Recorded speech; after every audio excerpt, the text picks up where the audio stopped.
Diriwayatkan, ini hadis dari baginda Nabi Shallallahu Alaihi Wasallam, seorang manusia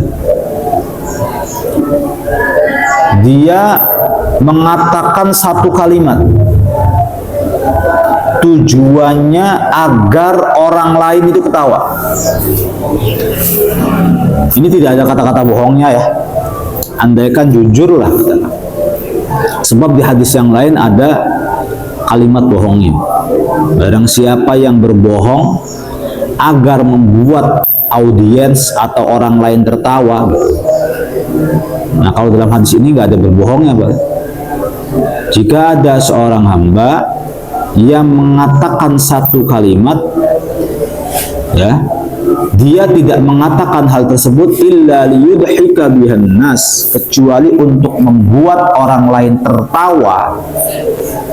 Dia berkata satu kalimat tujuannya agar orang lain tertawa, maka dia akan jatuh, mungkin wibawanya, mungkin harga dirinya lebih jauh dari antara langit dan bumi.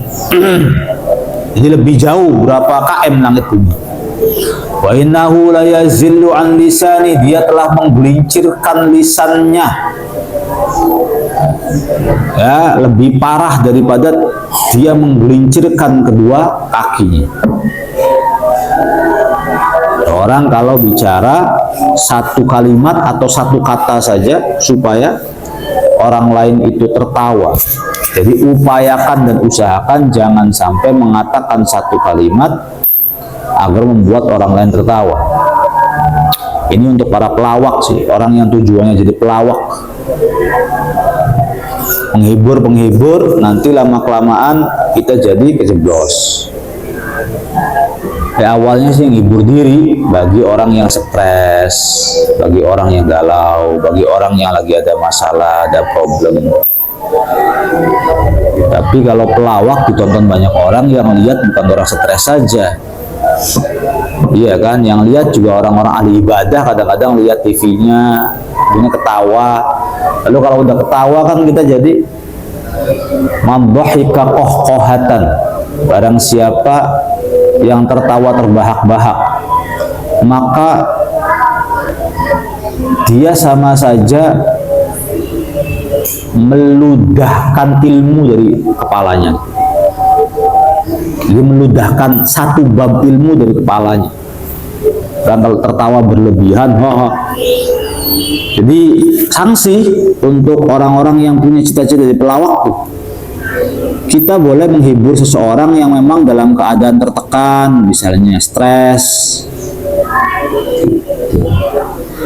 Tapi orang yang memang setiap hari pengennya senang-senang, jangan malah dihibur. Jadinya tambah lalai dia.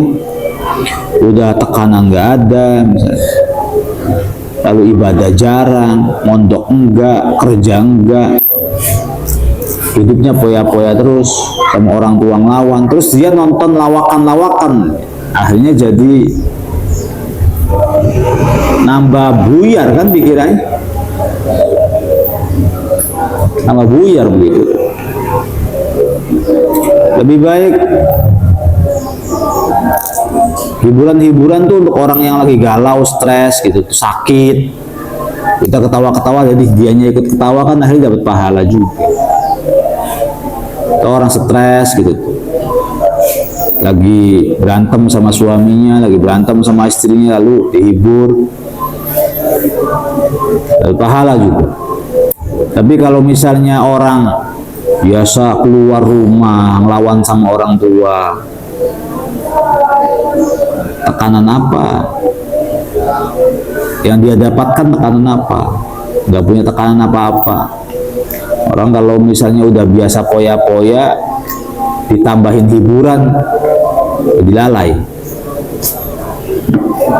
Jadi kalau orang tertekan, dikasih hiburan, mending lah melegakan hati gitu loh.